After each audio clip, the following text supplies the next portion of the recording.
There once lived a general of war who had spent his entire life fighting in campaigns for many kings. Now, at the end of his career, he became tired of fighting. He had spent a lifetime perfecting his skill in all the arts of war, and his skill was famous. But he was weary and had but one wish: to spend the rest of his days studying archery, the one art of war he had not mastered.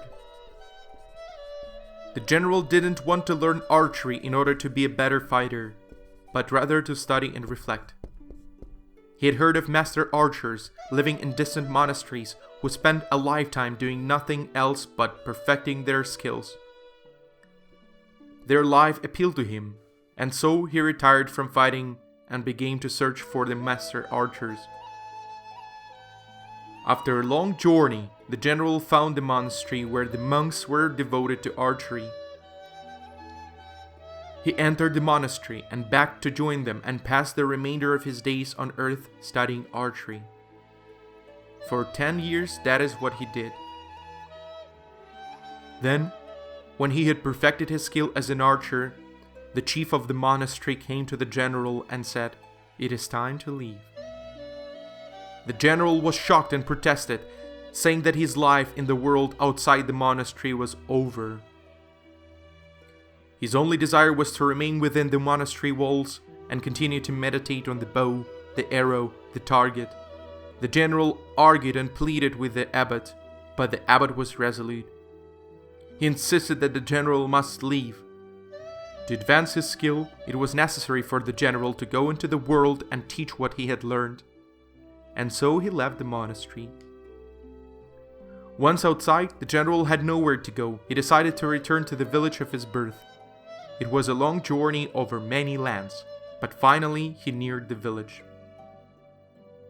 As he walked through the surrounding forest, he noticed a bullseye on a tree, with an arrow in the exact center. The general was surprised by this, and even more so when he noticed more trees with the bullseyes and arrows in the center. Soon he came to the farmlands and there saw many barns and homes with bullseyes and arrows dead center. He became agitated and walked quickly into the village center. There, on every wall of every building, was a bullseye with an arrow right in the center.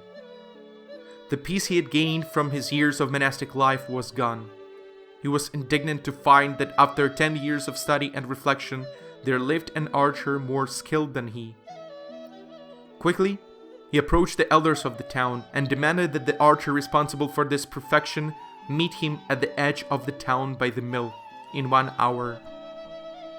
The general waited by the mill, but as an hour approached, no one came. There was, however, a young girl playing by the river. The girl noticed him and came over. "Are you waiting for someone?" she asked, looking up at the general. "Go away," he said, irritated. No, said the girl. "You look like you're waiting for someone, and I was told to come here to meet someone here." The general looked unbelievingly at the little girl and said, "I'm waiting for the master archer responsible for the hundreds of perfect shots I've seen." "Well, it's me then," said the girl. The general, feeling more indignant still, looked skeptically at the girl. Finally, he said, "If you're telling the truth, then explain to me how you can get a perfect shot every single time you shoot your arrow." "That's easy," said the girl, brightening. "I take my arrow and I draw it back very tight in the bow. Then I point it very, very straight and I let it go. Wherever it lands, I draw a bullseye around it." Zen Stories.